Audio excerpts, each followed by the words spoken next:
ইসলামের সবচেয়ে প্রধান খুঁটি হলো নামাজ। যে ব্যক্তি নামাজকে ঠিক রাখলো, ইসলাম ঠিক থাকলো। যেমন নাকি একটা ঘরের খুঁটি ঠিক থাকলে ঘর টিকে থাকে, বিল্ডিং এর পিলার ঠিক থাকলে বিল্ডিং টিকে থাকে। বিল্ডিং এর পিলার যদি ধসে যায়, সেই বিল্ডিং আর মানুষের আশ্রয়স্থল থাকে না, সেই বিল্ডিং মানুষের জন্য মরণ ফাঁদ হয়ে দাঁড়ায়। একটা বিল্ডিং এর জন্য পিলারের যেমন গুরুত্ব, মুসলমানদের জন্য নামাজের তেমন গুরুত্ব। যদি নামাজ বাস্তবায়ন করা হয়, তাহলে সমাজ আর এইভাবে দুর্নীতির কালো চাদরে আবৃত থাকবে না। নামাজ বাস্তবায়ন করলে মুসলিম জাতির উপর খোদার রহমত বর্ষিত হবে। আল্লাহ যখন কোন জাতির উপর রহম বর্ষণ করেন, খোদার কসম খেয়ে বলি, সারা কাফের দুনিয়া, সারা দুনিয়ার বেঈমানরা মিলেও সেই মুসলিম জাতির অগ্রগতি ঠেকায় রাখতে পারে না। আসসালামু আলাইকুম ওয়া রাহমাতুল্লাহ। ইন্নাল হামদুলিল্লাহ نحمده ونستعينه ونستغفره ونؤمن به ونتوكل عليه ونشهد أن لا إله إلا الله وحده لا شريك له ونشهد أن سيدنا ومولانا محمدا عبده ورسوله صلى الله تعالى عليه وعلى آله وأصحابه وبارك وسلم تسليما كثيرا. أما بعد فأعوذ بالله من الشيطان الرجيم. بسم الله الرحمن الرحيم. الذين إن مكناهم في الأرض أقاموا الصلاة وآتوا الزكاة وأمروا بالمعروف ونهوا عن المنكر ولله عاقبة الأمور. بارك الله لنا ولكم في القرآن العظيم ونفعنا وإياكم بالآيات والذكر الحكيم. اللهم صل على محمد وعلى آل محمد كما صليت على إبراهيم وعلى آل إبراهيم إنك حميد مجيد. اللهم بارك على محمد وعلى آل محمد كما باركت على إبراهيم وعلى آل إبراهيم إنك حميد مجيد.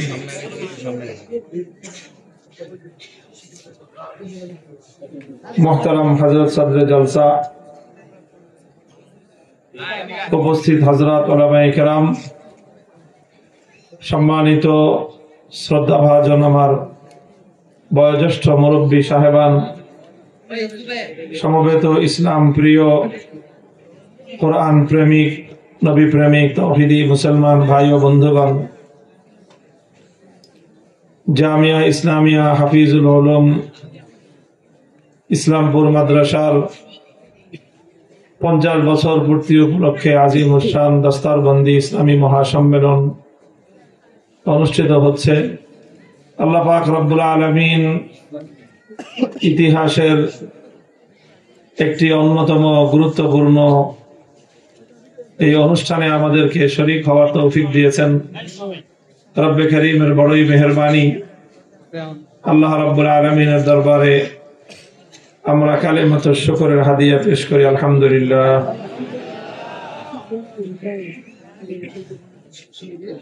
মুহতারাম, আমি আপনাদের সম্মুখে পবিত্র কোরআনে কারীমের সূরাতুল হজ্জের 41 নম্বর আয়াতটুকু তেলাওয়াত করেছি। আয়াতে কারীমাকে সামনে রেখে আয়াতের কোরআনে কারীমের যে পয়গাম, কোরআনের যে পয়গাম, আল্লাহর পক্ষ থেকে আমাদের জন্য যে হেদায়াত এবং নির্দেশনা, সেই কথাগুলো আমি আপনাদের সম্মুখে আরজ করার চেষ্টা করব। আল্লাহ পাক রব্বুল আলামিন আমাকে হক কথা হক ভাবে বলার এবং আমাদের সকলকে সেগুলো বুঝার, অনুধাবন করার এবং আমল করার তৌফিক দান করেন। আল্লাহ পাক রব্বুল আলামিন কোরআনে কারীমের বিভিন্ন আয়াতে বিভিন্ন জায়গায় ঈমানদার মুমিনদের বৈশিষ্ট্যের কথা, তাদের পরিচয়ের কথা আল্লাহ তুলে ধরেছেন, এক এক জায়গায় এক এক ভাবে। তো আমি যেই জায়গা থেকে, যেই আয়াত থেকে, যেই সূরা থেকে তেলাওয়াত করেছি, সূরাটির নামই হলো সূরাতুল হজ এবং এই সূরার 39, 40 এই আয়াতগুলোতে আল্লাহ পাক রব্বুল আলামিন জিহাদের কথা আলোচনা করেছেন, যে ঈমানদারগণ মুসলমানরা আল্লাহর দ্বীনের জন্য কত কষ্ট স্বীকার করে, তারা কত ত্যাগ আর কোরবানি তারা পেশ করে, তারা জীবন দেয়, তারা রক্ত দেয়, তারা বাতিলের মোকাবেলা করতে গিয়ে নিজেদের জীবনকে ঝুঁকির মুখে ফেলে, নিজেদের সন্তান সন্ততিকে তারা বিপদের সম্মুখীন করে, সব কিছু করে। এর বিনিময়ে তাদের চেষ্টা থাকে তারা আল্লাহর দ্বীনকে বিজয়ী করতে চায়। এটা হলো মুমিনদের একটা বৈশিষ্ট্য। এরপরে আলোচনা করতে গিয়ে আল্লাহ পাক বলেছেন, এই লড়াই সংগ্রাম, যুদ্ধ, জিহাদ, এই সব কিছুর মধ্য দিয়ে আল্লাহ পাক রব্বুল আলামিন এক সময় পৃথিবীতে ঈমানদারদেরকে আল্লাহ পাক বিজয়ী করেন। বিজয় দান কে? এরপর আল্লাহ যখন ঈমানদারদেরকে বিজয় দান করেন, মুমিনদেরকে আল্লাহ পাক রব্বুল আলামিন যখন বিজয়ী করেন, তখন সেই ঈমানদারদের কি পরিচয় দাঁড়ায়, তাদের বৈশিষ্ট্য কি দাঁড়ায়, আল্লাহর সাথে ঈমানদারদের আচরণটা কেমন হয়, আল্লাহ পাক সেই কথাটাই বলেছেন। আল্লাযীনা ইম্মাক্কান্নাহুম ফিল আরদি আকামুস সালাতা ওয়া আতাউয যাকাতা ওয়া আমারু বিল মা'রুফি ওয়া নাহাউ আনিল মুনকারি ওয়ালিল্লাহি আকিবাতুল উমুর। আল্লাহ বলেছেন যে ঈমানদার, আমার পছন্দনীয় বান্দা হলো তারা, যদি আমি তাদেরকে পৃথিবীতে ক্ষমতা দেই। পৃথিবীতে কি দেই? আরে ভালো করে বলেন মিয়া, ক্ষমতার কথা বলতে ডরান কেন? কি কাউরে ইজারা দিয়ে দেওয়া হয়েছে যে ক্ষমতা তাদের? আল্লাহ যদি ঈমানদারদেরকে কি দেন? ক্ষমতা দেন, তাহলে ঈমানদাররা এই ক্ষমতাটা পেয়ে কি করবে? শুধু জনগণের সম্পদ লুটপাট করবে? এই ক্ষমতা পেয়ে শুধুমাত্র নিজের আর নিজের পরিবারের আখের গুছাইবে? শুধু নিজের ফ্যামিলি কেমনে নিরাপদে থাকতে পারে, নিজের বউ বাল বাচ্চা আর নিজের সাঙ্গপাঙ্গরা কেমনে ধান্দাবাজি করতে পারে, ক্ষমতা দিয়ে তারা এগুলা করবে? আল্লাহ বলতেছেন, আমি ঈমানদারদেরকে ক্ষমতা দিলে তারা ক্ষমতা পাওয়ার পর প্রথমেই 4টা কাজ করবে। কয়টা কাজ? 1 নম্বর কাজ হবে আকামুস সালাহ, ক্ষমতা দিয়ে তারা নামাজ কায়েম করবে। 2 নম্বর কাজ তারা কি করবে? ওয়া আতাউয যাকাত, যাকাতের ব্যবস্থা বাস্তবায়ন করবে। 3 নম্বর কাজ করবে ওয়া আমারু বিল মা'রুফ, তারা সত্য কাজের, হক কাজের, ন্যায় কাজের, ভালো কাজের আদেশ জারি করবে। 4 নম্বর হলো ওয়া নাহাউ আনিল মুনকার, যত অন্যায়, অশ্লীলতা, পাপাচার, নাফরমানির কাজ যত আছে, এই সবগুলোর ব্যাপারে একটা একটা নিষেধাজ্ঞা জারি করবে তারা। এটা ভাই আমি কোনো ব্যাখ্যা করি নাই। এখানে 50 বছর পূর্তি বুঝতেই পারতেছেন, কমপক্ষে না হলেও এখানে 2-3 হাজার আলেম ওলামা আছেন। ওনাদেরকে জিজ্ঞাসা করে দেখেন যে আমি কোনো ব্যাখ্যা করি নাই, শুধু কোরআনে কারীমের আয়াতের অনুবাদটা বলছি। ঠিক আমি যা বলেছি বাংলায়, এই কথাটা আল্লাহ পাক আরবিতে কোরআনে কারীমে আল্লাহ নিজের ভাষায় বলেছেন। ইম্মাক্কান্নাহুম ফিল আরদ, সেই প্রাচীন যুগের প্রথম যুগের মুফাসসিরে কোরআন, কোরআনে কারীমের মুফাসসির আল্লামা কুরতুবী রাহমাতুল্লাহি আলাইহি থেকে শুরু করে আল্লামা ইবনে কাসির রাহমাতুল্লাহি আলাইহি, সেই থেকে আজ পর্যন্ত একেবারে হাল জমানার যারা কোরআনের তাফসীর লিখেছেন তারা সকলেই মাক্কান্নাহুম ফিল আরদ এই আয়াতের অর্থ এটাই লিখেছেন। শব্দ একটু ভিন্ন কিন্তু সবার মর্ম একটাই, ইন আতাইনাহুমুস সালতাতা ফিল আরদ ইন কাওয়াইনাহুম ফিল আরদ, আমি যদি তাদেরকে রাষ্ট্র ক্ষমতা দান করি, ঈমানদারদেরকে যদি আমি রাষ্ট্র ক্ষমতা দান করি, এই জমিনে আমি যদি তাদেরকে ক্ষমতাসীন বানায় দেই, তাহলে তারা এই কাজগুলো করবে। মুহতারাম হাজিরিন, পরিষ্কার পরিষ্কার কয়েকটা কথা কোরআনের এই আয়াত থেকে যা বুঝে আসে সেগুলো আল্লাহর বার্তা হিসেবে, কোরআনে কারীমের পয়গাম হিসেবে আমি জাতির সামনে তুলে ধরতে চাই। প্রথম পয়গাম হলো এখানে মাক্কান্নাহুম ফিল আরদ, ক্ষমতা দেওয়ার মালিক কে? খুব ভালো করে মনে রাখতে হবে, ক্ষমতা দেওয়ার মালিকও আল্লাহ, ক্ষমতা নেওয়ার মালিকও আল্লাহ। যখন কাউকে ক্ষমতা দিতে চান, পৃথিবীর তামাম শক্তি মিলে তাকে ক্ষমতা থেকে রুখতে পারে না। আল্লাহ যখন কারো কাছ থেকে ক্ষমতা কেড়ে নিতে চান, সারা দুনিয়ার সমস্ত শক্তি মিলেও ক্ষমতা আঁকড়ে ধরে থাকতে পারে না। মাক্কান্নাহুম ফিল আরদ, জমিনের ক্ষমতার চূড়ান্ত মালিক হলেন একমাত্র কে? আল্লাহ। ঈমানদারদেরকে এই কথাটা বুঝতে হবে এবং এই জায়গা থেকে ইসলামী রাষ্ট্রবিজ্ঞানের যে সবচেয়ে বড় ভাইটাল পয়েন্ট, পৃথিবীর মানব রচিত অন্য যতগুলো রাজনৈতিক মতবাদ আছে সবগুলো মতবাদের সাথে ইসলামের দৃষ্টিভঙ্গি, ইসলামের বিশ্বাস, ইসলামের আকীদার মৌলিক এই জায়গাটায় পার্থক্য আছে। শব্দটা খুব সূক্ষ্ম, পার্থক্যটা বুঝবেন। এখানে আবার একটু ভুল বোঝাবুঝির অবকাশ আছে মনোযোগ না দিলে। আল্লাহ বলতেছেন ক্ষমতা দেওয়ার মালিক কে? জনগণ ক্ষমতা দেওয়ার মালিক না, ক্ষমতা দেওয়ার মালিক হলেন আল্লাহ। এই জন্য ইসলামী রাষ্ট্রবিজ্ঞানের মূল কথাই হলো government of the Allah, not government of the people. সরকার জনগণের হয় না, সরকার হয় কার? আল্লাহর সরকার, অবশ্য ফর দ্য পিপল। জনগণের কল্যাণে কাজ করবে সরকার, নিজের কল্যাণে না, নিজের পরিবারের কল্যাণে না, নিজের দলের ধান্দাবাজির জন্য না, নিজের দলের চান্দাবাজির জন্য না। সরকার কাজ করবে দেশের জন্য, সরকার কাজ করবে জনগণের কল্যাণে।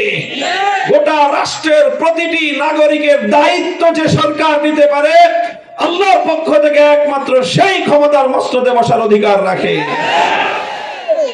কেউ যদি বলে মানুষের বেডরুমের নিরাপত্তা দেওয়ার দায়িত্ব আমাদের না, প্রথম দিনেই আল্লাহ বলবেন যে তুই আমার পক্ষ থেকে ক্ষমতা পরিচালনা করবার অধিকারও রাখিস না।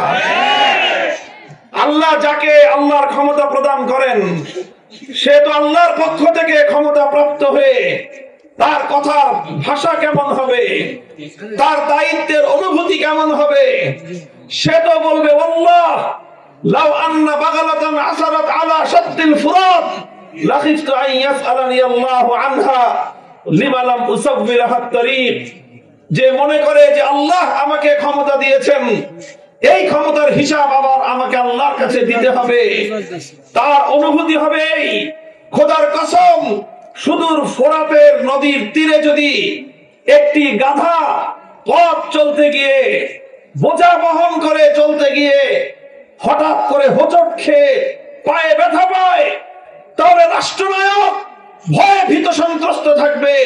লাখিফতু আন ইয়াসআলানি আল্লাহু আনহা, আমার ভয় হয় যে আল্লাহ আমাকে জিজ্ঞাসা করবেন, খলিফা হয়েছো, রাষ্ট্রনায়ক হয়েছো, তোমার গণভবনের সামনে দিয়ে তো রাস্তা প্রতি মাস 6 মাস পর পর কার্পেটিং হয়, আর সেই গ্রামের একটা মেঠো পথ যেই পথ দিয়ে গাধা হেঁটে যাবে, যেই পথ দিয়ে মহিষ তোমাদের মাল সামান বহন করে নিয়ে যাবে, যেই পথ দিয়ে গরু গাড়ি টেনে নিয়ে যাবে, সেখান দিয়ে তোমাদের মালামাল বহন করতে গিয়ে একটা অবলা প্রাণী গরু মহিষ গাধা কেন হোঁচট খাইলো? তুমি কেন রাস্তাটা সমান করতে পারো নাই? রাষ্ট্রপ্রধান হয়েছ, গরু গাধা মহিষের রাস্তা সমান করতে পারো নাই, নিজের বাড়ির রাস্তাটা সমান করেছো। তোমার মতো অযোগ্য ব্যক্তির ইসলামের পক্ষ থেকে ক্ষমতাসীন হওয়ার কোন অধিকার নাই। মুহতারাম হাজিরিন, এই জন্য এই কথাটা খুব ভালো করে মনে রাখবেন। ইসলামের সর্বমৌলিক দৃষ্টিভঙ্গি হলো রাজনীতি সম্পর্কে, রাষ্ট্র ক্ষমতা সম্পর্কে। রাষ্ট্র ক্ষমতার আসল মালিক কে? নিয়াবাতান আনিল্লাহ, আল্লাহর প্রতিনিধি হিসেবে আল্লাহ পাক সরকারকে ক্ষমতা দান করেন। সুতরাং সরকার হলো আল্লাহর ম্যানেজার। এক কথায় বলতে গেলে সরকার হলো কি? আল্লাহর ম্যানেজার। মালিক কে? চিৎকার করে বলেন, রাষ্ট্র ক্ষমতার মালিক কে? আল্লাহ হলেন রাষ্ট্র ক্ষমতার প্রকৃত মালিক, আর সরকার হলো ম্যানেজার। ম্যানেজার কিন্তু সব কাজ চালায়। কথা বলেন ঠিক কিনা? মিল, কল কারখানা, ফ্যাক্টরি, ব্যবসা বাণিজ্যের প্রতিষ্ঠান, আপনি যখনই যাবেন যে দেখবেন যে চেয়ারে বসা ম্যানেজার। আপনি টাকা দিচ্ছেন, টাকা নিচ্ছে ম্যানেজার। আপনাকে চেক দিচ্ছে ম্যানেজার। আপনি মাল কিনতেছেন, মাল বুঝে দিচ্ছে ম্যানেজার। আপনি তাকে জমা দিচ্ছেন, জমার স্লিপ বুঝে নিচ্ছে ম্যানেজার। ভাউচারে স্বাক্ষর করতেছে ম্যানেজার। সবকিছু ম্যানেজার করতেছে। সবকিছু ম্যানেজার করলেও এই ম্যানেজার কিন্তু নিজের ইচ্ছায় কোনো কিছু করার অধিকার রাখে না। দিন শেষে ম্যানেজারকে তার এই ব্যবসা প্রতিষ্ঠানের পাই পাই করে হিসাব মালিককে বুঝিয়ে দিতে হয়। মালিকের নির্দেশনার বাইরে, মালিকের অর্ডারের বাইরে মালিক বলেছে অমুককে মাল দিবা না, মালিক বলেছে অমুককে বাকি দিবা না, মালিক বলেছে অমুকের সাথে কারবার চলবে না। ম্যানেজার যদি মাতব্বরি করে মালিকের অর্ডার সে যদি ভায়োলেট করে, মালিকের অর্ডার যদি সে উপেক্ষা করে, চাকরি থাকবে? মালিক কান ধরে বলবে যে তুমি ম্যানেজার হয়ে মালিকের মতো আচরণ করতে চাও। মালিকের মতো তুমি একটা প্রতিষ্ঠানে মালিক দুইজন হয় না, মালিক আমি, তুমি আমার ম্যানেজার। কোন ম্যানেজার যদি ব্যবসা প্রতিষ্ঠানে, যে কোনো প্রতিষ্ঠানে মালিকের অর্ডার উপেক্ষা করে কোন আদেশ বাস্তবায়ন করে, কোন কার্যক্রম পরিচালনা করে, সেই ম্যানেজার ওই প্রতিষ্ঠানে আর ম্যানেজার থাকার অধিকার রাখে না। ঠিক তদ্রূপ রাষ্ট্র ক্ষমতার প্রকৃত মালিক হলেন কে? আর সরকার হলো আল্লাহর পক্ষ থেকে ম্যানেজার। সুতরাং সরকার এমন ভাবে রাষ্ট্র পরিচালনা করবে যেমন ভাবে আল্লাহ আইন দিয়েছেন। এই জন্য চূড়ান্ত ভাবে ইসলাম বলে আইন প্রণয়ন করার সার্বভৌম ক্ষমতা একমাত্র কার? আল্লাহ আইন দিবেন, আল্লাহ রুলস করে দিবেন, আল্লাহ সিস্টেম দিয়ে দিবেন। সরকাররা আল্লাহর সিস্টেম অনুযায়ী আল্লাহর সিস্টেমকে ম্যানেজারের মতো করে জনগণের উপর বাস্তবায়ন করবে। কাজেই এই যে পশ্চিমা সভ্যতা, পশ্চিমা গণতন্ত্র, পশ্চিমা সমাজতন্ত্র, ইউরোপ, আমেরিকা, ইহুদি, খ্রিস্টানরা মুসলমানদেরকে আল্লাহ প্রদত্ত সেই রাজনৈতিক ব্যবস্থা থেকে তাদেরকে দূরে সরায় নিয়ে এখন তাদেরকে এমন এক কথা শিখিয়ে দিয়েছে, এমন এক কথা বুঝিয়ে দিয়েছে, যেই কথা বিশ্বাস করলে মানুষের ঈমানই থাকে না। আল্লাহ পাক রব্বুল ইজ্জত আমাদের ঈমান এবং আমলকে হেফাজত করেন। আল্লাযীনা ইম্মাক্কান্নাহুম ফিল আরদি আকামুস সালাতা ওয়া আতাউয যাকাত। ক্ষমতা দেওয়ার একমাত্র মালিক কে? আল্লাহ বলতেছেন আমি যদি আমার ঈমানদারদেরকে রাষ্ট্র ক্ষমতা প্রদান করি, তাহলে তারা এই রাষ্ট্র ক্ষমতা পাওয়ার পর আমার নির্দেশ মোতাবেক সর্বপ্রথম 4টি কর্মসূচি তারা বাস্তবায়ন করবে। 1 নম্বর কর্মসূচি নামাজ কায়েম করবে, 2 নম্বর কর্মসূচি যাকাত বাস্তবায়ন করবে, 3 নম্বর কর্মসূচি হবে সৎ কাজের আদেশ জারি করবে, 4 নম্বর হলো তারা অন্যায় অসৎ কাজ নাফরমানির কাজের প্রতি নিষেধাজ্ঞা জারি করবে। কথাটা পরিষ্কার হলো? পরিষ্কার? মুহতারাম হাজিরিন, আমি এখান থেকে আরো দুইটা আলোচনায় যাব। এই কথাগুলি মনে রাখতে হবে, একটার পরে একটা, সিঁড়ির পরে যেরকম একটার পর একটা সিঁড়ি আসে, তো ওই সিঁড়ির ধাপে ধাপে আমাকে আলোচনার সামনের দিকে যেতে হবে। পিছনের কথা কিন্তু আপনারা ভুলতে পারবেন না, তাহলে সামনের আলোচনা বুঝে আসবে না। একটু মনোযোগ দিয়ে কথার খেয়াল করবেন। এখানে প্রথম একটা প্রশ্ন আসতে পারে যে আল্লাহ পাক রাষ্ট্র ক্ষমতা দিয়ে এত গুরুত্বের সাথে নামাজ আর রোজার কথা, নামাজ আর যাকাতের কথা কেন বললেন?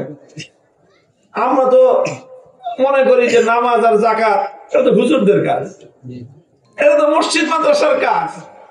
ক্ষমতায় যারা যাবে তারা গিয়ে তো ব্রিজ বানাবে, কালভার্ট বানাবে, রাস্তা বানাবে, মিল ফ্যাক্টরি বানাবে, এই করবে সেই করবে। নামাজ রোজা এটা আবার সরকারের কাজ হলো কেমনে?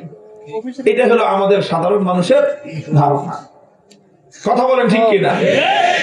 এই জন্য আপনাদের কাছে যারাই যখনই সরকারে যাইতে চায়, আইসা বলে আমারে ভোট দেন, আমি আপনার রাস্তাঘাট ঠিক করে দিব, আমারে ভোট দেন, ব্রিজ কালভার্ট করে দিব, আমারে ভোট দেন, বেকারদের চাকরি দিয়ে দিব, আমারে ভোট দেন, সকলকে আমি টাকা পয়সা দিয়ে ভাসায় দিব, এই করব সেই করব, এত কিছু বলে। কিন্তু তারা তো কোনো সময় কথা বলে না যে আমাদেরকে ভোট দেন, আমরা নামাজ কায়েম করব, আমাদেরকে ভোট দেন, আমরা যাকাত বাস্তবায়ন করব। এই কথা বলার লোক কম, যারাও ছিল তারাও আজকে এগুলো বলে না। কেন বলে না? পাবলিক খায় না এগুলো। পাবলিক খায় কি? পাবলিক খায় হুজুর আমাকে টাকা কি দিবেন সেটা কর, এই নামাজ যাকাত দিয়ে কি হবে আমাদের? ভাই, এই জন্য আমাদের নিজেদেরকে আগে, আমাদের নিজেদের যে বিশ্বাস, আমাদের নিজেদের যে স্বভাব, এটাকেও একটু পরিবর্তন করা দরকার। নামাজ এবং যাকাতের এতটা গুরুত্ব কেন? যে আল্লাহ পাক বললেন সরকার ক্ষমতায় এসে প্রথম কাজ হবে তার নামাজ ঠিক করা, তারপরে কাজ হবে তার যাকাত বাস্তবায়ন করা। এই দুইটা কাজকে ইসলামী রাষ্ট্রবিজ্ঞানের মধ্যে, ইসলামী খেলাফত ব্যবস্থার মধ্যে এত গুরুত্বের সাথে আল্লাহ পাক রব্বুল আলামিন কেন উল্লেখ করলেন? মুহতারাম হাজিরিন, আমি আপনাদেরকে শুধু নামাজ, যাকাত আর এরপরে আমর বিল মারুফ আর নাহি আনিল মুনকার, এই তিনটা বিষয় সম্পর্কে তিনটা কথা বলি।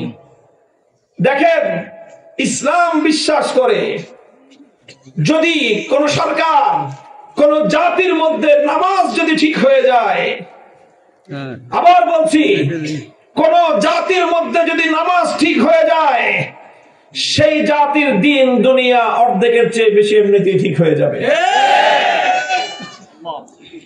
বলবেন হুজুর কেমনে ঠিক হবে? আমি আপনাদেরকে একটা দৃষ্টান্ত দিয়ে বোঝাই, ঐতিহাসিক দৃষ্টান্ত। খলিফাতুল মুসলিমিন ওমর ফারুক রাদিয়াল্লাহু আনহুর নাম শুনেছেন আপনারা? কারা কারা শুনছেন? আলহামদুলিল্লাহ। তারা তো আমাদের গর্বের ধন, অহংকার। খলিফা ওমরের নাম না নিলে পৃথিবীর ইতিহাসের মহানায়ক যারা, বিশ্ব ইতিহাসের সফলতম রাষ্ট্রনায়ক যারা, খলিফা ওমরের নাম না লিখলে সেই তালিকা কোনোদিন পূর্ণাঙ্গতা পাবে না। অর্ধজাহানের শাসক ছিলেন, সাম্য এবং ইনসাফ কায়েম করে দুনিয়ার মানুষের ঘরে ঘরে ন্যায় এবং ইনসাফের পতাকা উড্ডীন করেছিলেন, মানুষের ঘরে ঘরে তার অধিকার পৌঁছে দিয়েছিলেন, দরিদ্র মানুষের ঘরে ঘরে নিজে পিঠে বোঝা বহন করে খাদ্য তাদের ঘরে পৌঁছে দিয়েছিলেন, প্রতিটি মানুষের জান-মালের নিরাপত্তা প্রতিষ্ঠা করেছিলেন। তিনি এমন পরিবেশ কায়েম করেছিলেন যে একজন সুন্দরী নারী, একজন সুন্দরী যুবতী রমণী মূল্যবান অলংকার আদি পরে মাইলের পর মাইল পথ হেঁটে যেত না। ইয়াখলা তাখাফু আহাদান ইল্লাল্লাহ, জমিনে এক আল্লাহ ছাড়া তার কাউকে ভয় করতে হতো না। এই যে এমন এক সোনার শাসন কায়েম করলেন, মানুষের শান্তি প্রতিষ্ঠা করলেন, কিসের মাধ্যমে করেছিলেন খলিফা ওমর? আমি খলিফা ওমর রাদিয়াল্লাহু আনহুর একটা ঐতিহাসিক উদ্ধৃতি আপনাদের কাছে উল্লেখ করে শোনাচ্ছি। বুখারী শরীফ সহ সমস্ত হাদিসের কিতাবগুলোর মধ্যে এই উদ্ধৃতিটি বর্ণিত আছে। খলিফা ওমর একবার তার রাষ্ট্রের সকল সরকারি কর্মকর্তাদের নামে একটা ফরমান জারি করলেন। রাষ্ট্রীয় ফরমান বুঝেন তো, সার্কুলার জারি করলেন। কি ছিল তার ভাষা? তিনি বললেন, দেখো, ইন্না আহাম্মা উমুরিকুম ইনদি আস-সালাহ ফামান হাফিজাহা ফাহুয়া লিমা সিওয়াহা আহফাজ ওয়া মান দাইয়াহা ফাহুয়া লিমা সিওয়াহা আদিয়া। খলিফা ওমর তার সকল গভর্নরদেরকে, রাষ্ট্রের বড় বড় আমলা কর্মকর্তাদেরকে লিখে পাঠালেন যে দেখো, তোমাদের সবচেয়ে গুরুত্বপূর্ণ দায়িত্ব আমার দৃষ্টিতে নামাজ। যেই গভর্নর, রাষ্ট্রের যেই কর্মকর্তা, সরকারের যেই প্রশাসক সে নামাজকে যত্নের সাথে বাস্তবায়ন করবে, তার দ্বারা রাষ্ট্রের অন্য সকল দায়িত্ব এর চেয়ে আরো সুন্দরভাবে আঞ্জাম পাবে। যেই দায়িত্বশীল, যেই মন্ত্রী, যেই সচিব, যেই গভর্নর, যেই মেয়র তার ক্ষমতাসীন এলাকার মধ্যে সুন্দরভাবে নামাজ বাস্তবায়ন করবে, সেই দায়িত্বশীল তার ডিপার্টমেন্টের প্রত্যেকটা কাজ এর চেয়ে আরো সুন্দরভাবে আঞ্জাম দিতে পারবে। ওয়ামান দাইয়াহা ফাহুয়া লিমা সিওয়াহা আদিয়াউ। আর যেই দায়িত্বশীল, যেই মন্ত্রী, যেই সচিব, যেই রাষ্ট্রের কর্মকর্তা নামাজকে নষ্ট করবে, ফাহুয়া লিমা সিওয়াহা আদিয়াউ, ওর একটা ব্রিজ বানাইতে দিলে ও ওই ব্রিজের মধ্যে রডের বদলে বাঁশ দিবে। যে কর্মকর্তা নামাজ ধ্বংস করবে, ওকে একটা রাস্তা বানাইতে দিলে আলকাতরার জায়গায় ও কেরোসিন তেল ঢালবে। রাষ্ট্রের যে জায়গায় ওকে দায়িত্ব দেওয়া হবে, প্রত্যেকটা জায়গাকে ও ধ্বংস করে ছাড়বে। জনগণ এবং দেশের কল্যাণ তার দ্বারা হবে না। মনে রাখবেন, যে ব্যক্তি তার খোদার সঙ্গে গাদ্দারি করতে পারে, সে কোনোদিন খোদার বান্দার সঙ্গে আমানতদারি রক্ষা করতে পারে না। এই একটা স্বাভাবিক কথা। আপনার বিবেককে জিজ্ঞাসা করেন তো, যেই বলা বাবার সাথে গাদ্দারি করে, ও বুঝি ভাইয়ের হক দিবে? বলেন তো আপনারা। আরে বাপের সাথে যে সন্তান গাদ্দারি করতে পারে, সেই সন্তান ভাইয়ের হক আদায় করতে পারে কোনোদিন? ভাইয়ের সাথে যে হক, ভাইকে যে হক দিবে, বোনকে যে হক দিবে, এলাকাবাসীকে যে হক দিবে, আত্মীয় স্বজনকে যে তাদের হক প্রাপ্য বুঝে দিবে, সে নিজের বাপ মাকে বুঝি না খাওয়ায় মারতে পারে? নিজের বাপ মায়ের আদেশ সে অমান্য করতে পারে? আরে ভাই, যে নিজের বাপ মায়ের আদেশ অমান্য করতে পারে, যার দ্বারা নিজের বাপ মায়ের কষ্ট পায়, যে নিজের বাপ মায়ের হক আদায় করতে পারে না, তার দ্বারা এলাকার জনগণ তো দূরের কথা, তার আপন ভাইয়ের হকও তার দ্বারা আদায় হতে পারে না। যেই বেটা নামাজ ধ্বংস করে খোদার সঙ্গে গাদ্দারি করলো, সে খোদার বান্দাদের হক কেমনে আদায় করবে? মুসলমান, আজ তোমরা ইসলামের এই মূল নীতি ভুলে গিয়েছো। এই জন্যই তোমরা সৎ শাসক পাও না। এই জন্যই তোমাদের দেশে আত্মমর্যাদা সম্পন্ন জাতির ভাগ্য পরিবর্তনকারী ইতিহাসের সফল কোন রাষ্ট্রনায়ক তোমাদের মধ্যে জন্ম নেয় না। এই জন্য ইসলাম বলতেছে, ইন্নাস সালাতা তানহা আনিল ফাহশাই ওয়াল মুনকারি ওয়া লাযিকরুল্লাহি আকবার ওয়াল্লাহু ইয়ালামু মা তাসনাউন। নামাজ এমন একটা বিধান, আল্লাহর কোরআন দায়িত্ব গ্রহণ করেছে, যেই ব্যক্তি, যেই পরিবার, যেই জাতি নামাজকে আঁকড়ে ধরবে, সেই জাতির মধ্যে আমার আল্লাহ ঘোষণা করেছেন তাদের মধ্যে অন্যায় এবং অশ্লীলতা স্থান পাবে না। নামাজ কায়েম করো। সরকারি সকল কর্মকর্তাদের জন্য, যদি সে মুসলমান হয়ে থাকে, যদি সে ইমানদার হয়ে থাকে, সকলের জন্য সুন্দরভাবে নামাজ বাস্তবায়ন করো। একজন মানুষ যখন নামাজে অভ্যস্ত হয়ে যাবে, 5 ওয়াক্ত যখন সে নামাজের হক আদায় করে আল্লাহ পাক রব্বুল আলামিনের সামনে যখন সে হাজিরা দিবে, সে 5 বার মনে করবে, আমি আমার আল্লাহর সামনে দাঁড়িয়ে জীবনের হিসাব দিচ্ছি। আল্লাহর কসম খেয়ে বলি, একদিন চুরি করতে পারে, 2 দিন চুরি করতে পারে, 3 নম্বর দিনে গিয়ে ওর বিবেক ওকে বাধা দিবে যে আল্লাহর কাছে তোর কি জবাব হবে। এই জন্য মনে করবেন না নামাজ শুধুমাত্র একটা ধর্মীয় বিষয়। নামাজ ইসলামের সবচেয়ে গুরুত্বপূর্ণ স্তম্ভ, কোনো সন্দেহ নাই। আসসালাতু ইমাদুদ্দিন, মান আকামাহা ফাকাদ আকামাদ্দিন ওয়া মান হাদামাহা ফাকাদ হাদামাদ্দিন। ইসলামের সবচেয়ে প্রধান খুঁটি হলো নামাজ। যে ব্যক্তি নামাজকে ঠিক রাখলো, ইসলাম ঠিক থাকলো। যেমন নাকি একটা ঘরের খুঁটি ঠিক থাকলে ঘর টিকে থাকে, বিল্ডিং এর পিলার ঠিক থাকলে বিল্ডিং টিকে থাকে। বিল্ডিং এর পিলার যদি ধসে যায়, সেই বিল্ডিং আর মানুষের আশ্রয়স্থল থাকে না, সেই বিল্ডিং মানুষের জন্য মরণ ফাঁদ হয়ে দাঁড়ায়। একটা বিল্ডিং এর জন্য পিলারের যেমন গুরুত্ব, মুসলমানদের জন্য নামাজের তেমন গুরুত্ব। যদি নামাজ বাস্তবায়ন করা হয়, তাহলে সমাজ আর এইভাবে দুর্নীতির কালো চাদরে আবৃত থাকবে না। নামাজ বাস্তবায়ন করলে মুসলিম জাতির উপর খোদার রহমত বর্ষিত হবে। আল্লাহ যখন কোন জাতির উপর রহম বর্ষণ করেন, খোদার কসম খেয়ে বলি, সারা কাফের দুনিয়া, সারা দুনিয়ার বেঈমানরা মিলেও সেই মুসলিম জাতির অগ্রগতি ঠেকায় রাখতে পারে না।